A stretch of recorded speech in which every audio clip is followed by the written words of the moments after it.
साथियों सलाम, नमस्ते, सत श्री अकाल और जय भीम जोहार। साथियों, कुछ तस्वीरों की बहुत चर्चा रही कल दिन भर। ऐसी चर्चा रही कि मत पूछिए साहब। अरे जबकि वो सब प्रोटोकॉल है। अगर गृह मंत्री आपके शहर में है और आप मुख्यमंत्री हैं तो आपको तो स्वागत करना है। एक संस्कार भी होता है, एक परवरिश होती है। जैसी शिक्षा दीक्षा होती है व्यक्ति वैसे ही व्यवहार में दिखता है। लेकिन ऐसा यहाँ के पत्रकार भाई लोग उसको ऐसा चलाए वीडियो, दिन भर तस्वीरों का ऐसा वायरल करवाया कि पता नहीं कितनी बड़ी घटना हो गई। अरे गृह मंत्री हैं भाई साहब, देश का गृह मंत्री आया है, आपके शहर आया और आप मुख्यमंत्री हैं, आपको उस कार्यक्रम में शामिल होना है तो आप तो उनकी अगुवाई करेंगे, जाहिर सी बात। खैर दोस्तों, मैं किसकी बात कर रहा हूँ? मैं अमित शाह साहब की बात कर रहा हूँ, home minister of India, Bharat संघ के हमारे जो गृह मंत्री। अब पूर्वी क्षेत्रीय परिषद की बैठक थी, लगातार टल रही थी, कोई मुख्यमंत्री आ रहा है कि नहीं आ रहा है। कई बार टला मामला और अंततः आई भी नहीं। ना नीतीश कुमार पहुंचे यहाँ, ना ही बंगाल की चीफ मिनिस्टर वेस्ट बंगाल की ममता बनर्जी पहुंची। लेकिन हेमंत सोरेन को तो रहना जरूरी था। हालांकि इनके पिता की तबीयत ठीक नहीं है, शिबू सोरेन देशमुख की, लेकिन बावजूद इसके वो आए। हालांकि ऐसा लग रहा था कई लोगों को कि ऐसा ना हो कि फिर बैठक टल जाए, लेकिन नहीं टली बैठक हुई। बिहार से भी लोग आए, बंगाल से भी लोग आए, लेकिन चीफ मिनिस्टर सिर्फ एक ही शायद आए, उड़ीसा के, और एक अपने झारखंड के। बात ये कल दिन भर ये चली कि अब हेमंत सोरेन ने क्या कहा, ये तो चला मामला।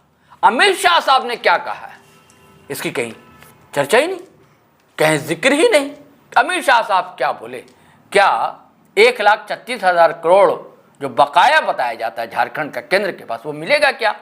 इस पर कुछ बोले क्या? हालांकि हेमंत सोरेन ने बतौर सीएम ये मांग रखी सामने, और भी कई मांगे रखी। 31 एजेंडे बताए जा रहे हैं, जिसमें रांची में मेट्रो ट्रेन हो, रिम्स 2 के लिए पैसे मांगे, और मेडिकल कॉलेज का मामला रुका हुआ है, ये सब भी कहा।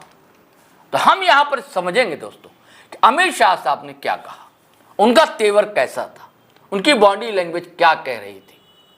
हमारे साथ हैं पॉलिटिकल एडिटर शैलेंद्र सिन्हा। चलिए सीधे उनके पास चलते हैं और उनसे पूरा मामला समझते हैं।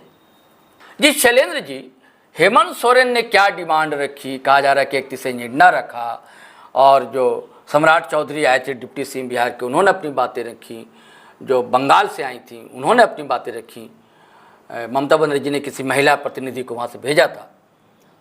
तो लेकिन अमित शाह साहब क्या बोले, कल से हमारे व्यूअर्स को भी जिज्ञासा है कि उन्होंने क्या कहा। तो हम चाहते हैं कि ये बातें हमारे व्यूअर्स तक पहुंचे। तो आपके पास क्या खबर है, क्या कहा अमित शाह ने? देखिए, जैसा आपने कहा, जो निश्चित रूप से 4 राज्यों का ईस्टर्न जोनल काउंसिल की बैठक थी, तो निश्चित रूप से चारों राज्यों के प्रतिनिधि, जो बिहार, झारखंड, उड़ीसा और बंगाल के प्रतिनिधि इस बैठक में मौजूद थे, और सभी ने अपने अपने राज्यों की चीज़ों को, स्थितियों को रखा। जो खासकर आप समझ सकते हैं, जो ईस्टर्न जोनल जब हम बात करते हैं तो बिहार, झारखंड और बंगाल और उड़ीसा के बीच में आपसी समन्वय कैसे स्थिति हो, और कैसे दोनों सभी राज्य, चारों राज्य मिल कर के, और एक मतलब जिसको आप कह सकते हैं ना, जो अमित शाह ने उसमें एक बहुत महत्वपूर्ण और मार्के की बात कही। जो पहले ये कहा जाता था, जो फोरम, मतलब forum of discussion eastern zonal council को बोला जाता था, लेकिन अब ये कहा जा रहा है जो नहीं, ये इंजन ऑफ कोऑपरेशन है। अच्छा, बड़ी बात, काफी महत्वपूर्ण बात चारों राज्यों के परिप्रेक्ष्य में उन्होंने बातें कही। जो इंजन ऑफ कोऑपरेशन है, यानी आप आपसी सहयोग के माध्यम से संघवाद की भावना को बढ़ाते हुए और देश हित की बात कीजिए, देश हित में चीजों को फैसले लीजिए, मुद्दों को, आपसी मुद्दों को सुलझाइए। यही वजह है जो जब झारखंड ने और खासकर बंगाल से जुड़ा हुआ एक मसान जोड़ का मामला उठा, ये बंगाल से था, बंगाल से जुड़ा हुआ, जो हमारे दुमका में मसान जोड़ डैम है, उसको लेकर के आपको याद ही होगा जो कैसे पिछले साल ये मामला उठा था, और झारखंड का आरोप है कि हमें उतना पानी नहीं मिल रहा था। तो और बंगाल में उनके खिलाफ पत्र भी लिखा गया था, ये चीज़ों को ममता बनर्जी तक का बयान आता। तो उसको लेकर के वहाँ की प्रतिनिधि आई हुई थी, जो वहाँ की वित्त राज्य मंत्री हैं, और चंद्रिका भट्टाचार्य। उन्होंने कहा जो नहीं, ये आपसी विवाद का मसला और हम लोग इसको आपस में बांट लेंगे। तो जो गृह मंत्री का जोड़ है, जो आपसी मुद्दों को आपसी बातचीत से ही सुलझाया जाना चाहिए, उसमें केंद्र को घसीटना, केंद्र सरकार को घसीटना, ये सही नहीं है। यही वजह जो देखिए, दूसरी तरफ जब सोन नदी का मामला उठा था बिहार से झारखंड के जुड़ा हुआ है, अब हम सभी जानते हैं जो सोन नदी कैसे पलामू के इलाके के आसपास में है और सासाराम और उधर डेरी ऑन सोन के आसपास की स्थितियों में जो काफ़ी एक महत्वपूर्ण नदी है और उसके पानी का एक विवाद का मसला उठा था, तो उसमें उन्होंने सहमति जताई वहाँ के वित्त मंत्री जो हैं और उप मुख्यमंत्री हैं सम्राट चौधरी। उन्होंने कहा जो नहीं, बिहार जो है वो झारखंड को उसके हिस्से का पानी देगा और निश्चित रूप से हम उसकी मतलब कि जो है स्थितियाँ 2 MAF पानी जो है वो हम झारखंड को उपलब्ध कराएं। तो काफ़ी महत्वपूर्ण चर्चा रही जो आपसी संबंधों के नज़रिए से ये बातें रही और मुख्य जोर जो था, जो डिस्कशन का एक पार्ट था और कोऑपरेशन का जो पार्ट था, तो उसमें सभी राज्य जो है काफ़ी आपसी सहमति जताते हुए दिखे।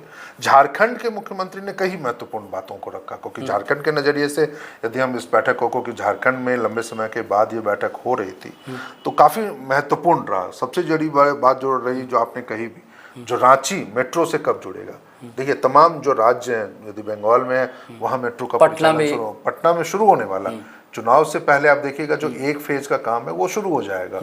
उड़ीसा में भी मेट्रो का काम प्रगति पे है तीव्र गति से, तो झारखंड में ये चीज़ें कब शुरू होंगी, तो काफ़ी एक महत्वपूर्ण बात रखी। इसके अलावा जो झारखंड में अभी रिसेंट में काफ़ी महत्वपूर्ण उठा था रिम्स 2 का मसला, जो रिम्स 2 को लेकर उन्होंने कहा, जो मुख्यमंत्री ने कहा जो आप हमें सुपर स्पेशलिटी हॉस्पिटल के रूप में, उनका कहना है कि 10,000 करोड़ का खर्च निश्चित रूप से ये मांगा उन्होंने कहा जो केंद्र सरकार इसमें सहयोग करे, एक लंबा बजट है। इसके अलावा जो 6 मेडिकल कॉलेज हैं उसकी बात उन्होंने कही। इसके साथ साथ उन्होंने नमामि गंगे प्रोजेक्ट से जोड़ने की बात कही। उन्होंने कहा जो देखिए जनरली नमामि गंगे प्रोजेक्ट जो है वो सिर्फ गंगा नदी से जुड़े हुआ है, लेकिन मुख्यमंत्री ने ये बातें कही जो जिले यहाँ पे झारखंड में नदी के किनारे हैं बसे हुए, चाहे रांची का है, जमशेदपुर का, गिरिडीह है, दुमका है, पलामू है, देवघर है, तो उन सभी जिलों को भी नमामि गंगे प्रोजेक्ट में लेना चाहिए।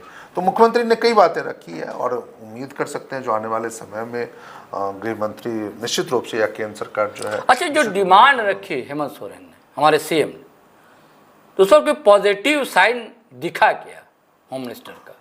देखिए ये एक ऐसा मंच है जहाँ पे आप कह सकते हैं जो केंद्र सरकार ने या फिर गृह मंत्री ने ज़रूर इनकी बातों को सुना है।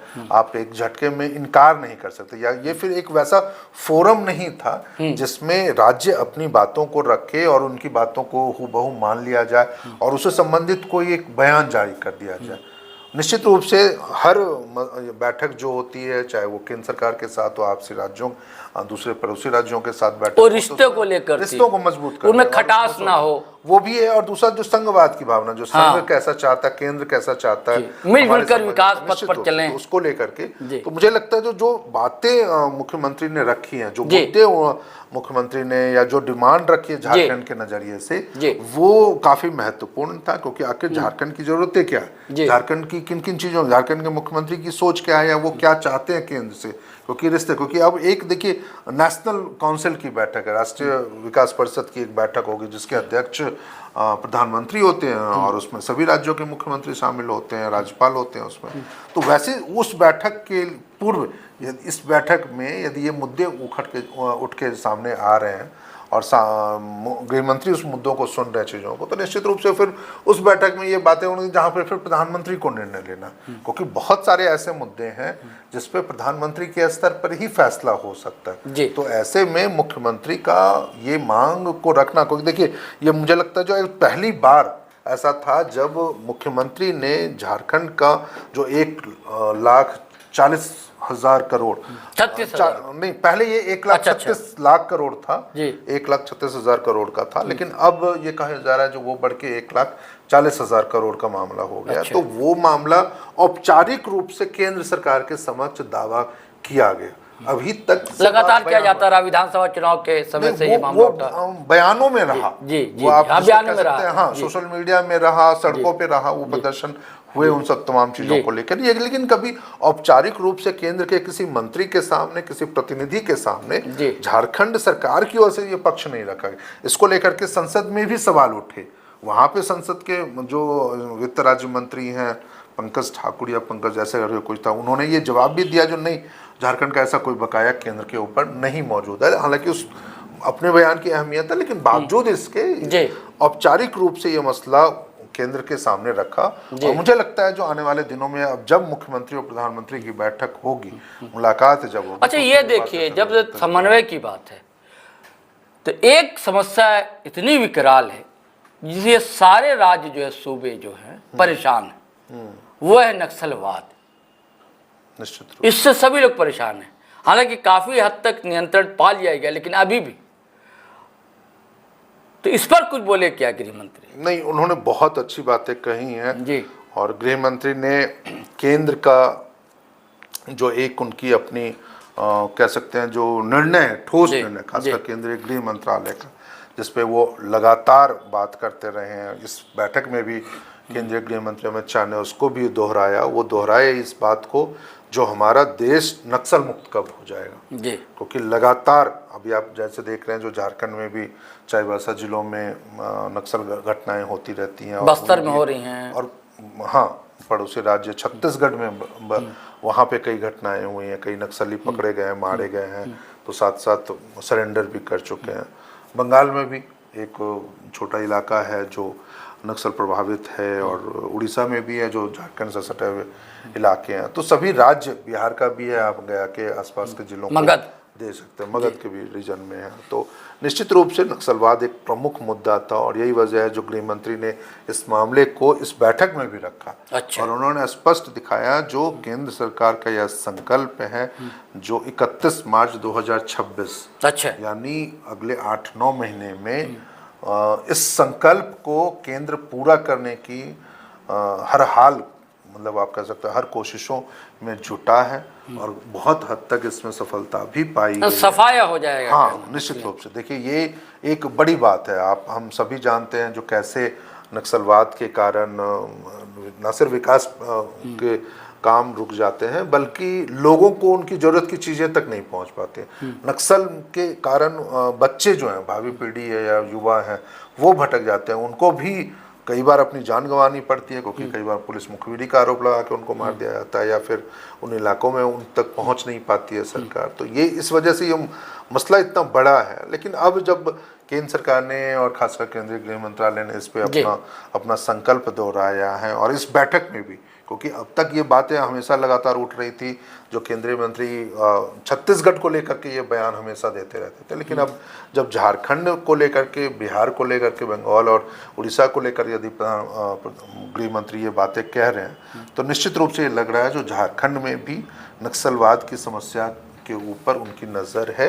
और यही वजह है जो देखिए, हालांकि काफ़ी स्थिति, जैसे आपने भी कहा, जो स्थितियाँ बेहतर हुई हैं, जो नक्सल प्रभावित जो 18 जिले थे, तो उसमें से कई जिले अब इसके दायरे से बाहर हो चुके हैं। अब झारखंड में तो ये तक हो गया जो सरकार, केंद्र सरकार ने प्रखंड के आधार पर नक्सल प्रभावित इलाकों को चिन्हित किया है, और उसके आधार पर अब यहाँ पे फंड दिए जा रहे हैं। तो ये एक महत्वपूर्ण उपलब्धि है। और ये हालांकि सरकार ने, झारखंड सरकार ने और मुख्यमंत्री ने यह भी कहा जो नहीं, सारी फंड जो उसके दिया जाता है, स्पेशल ग्रांट बोलते हैं उसको, तो वो हमें जिलों के आधार पे दिया जाए ताकि वह, लेकिन बावजूद इसके इस पर खैर कोई चर्चा और क्या गृह मंत्री ने कहा, ये नहीं बातें सामने है। लेकिन ये ज़रूर है जो उन्होंने अपना संकल्प दोहराया नक्सलवाद के खात्मे को लेकर, उसका फ़ायदा ज़रूर झारखंड को मिलेगा। एक महत्वपूर्ण बात जो मुख्यमंत्री ने कही, वो हम सभी लोगों के लिए और झारखंड के लिए काफ़ी महत्वपूर्ण है। जो झारखंड में केंद्रीय बल प्रतिनियुक्त हैं बड़ी संख्या में, सीआरपीएफ यहाँ पर है, बीएसएफ है यहाँ पे, तो उन लोगों का जो खर्च है वो अक्सर राज्यों को वहन करना पड़ता है। यदि कोई केंद्रीय बल्कि कोई कंपनी है, बटालियन है यहाँ पर, तो उसका खर्च झारखंड को वहन करता है। तो उससे उन्होंने राज्य को मतलब कि आप कह सकते हैं जो मुक्त करने की मांग रखी है, जिसपे उनकी मांग पर सहमति जताई है, और उन्होंने कहा है जो केंद्र सरकार जरूर इस मामले को अपने स्तर पर दिखाएगा। क्योंकि देखिए, जब आप संकल्प कर रहे हैं नक्सलवाद के खात्मे को लेकर के, तो निश्चित रूप से उसके खात्मे में जो खर्च आ रहा है, चाहे वो केंद्रीय सुरक्षा बलों की तैनाती को लेकर के, उनके ऑपरेशंस को लेकर के हो, उनके लिए हथियार या दूसरी अन्य चीज़ों को उपलब्ध कराने में, तो उसमें निश्चित रूप से केंद्र और राज्य को समान रूप से वहन करना चाहिए।